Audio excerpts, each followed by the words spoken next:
company. You're driving me customers batty.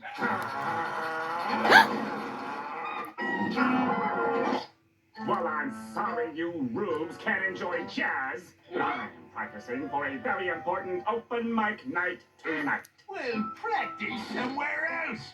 This here's a jazz-free zone.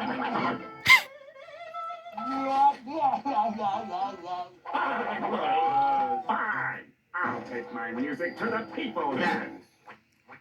And if I see that clarinet again, it'll be going into the woodwind chipper, you hear me?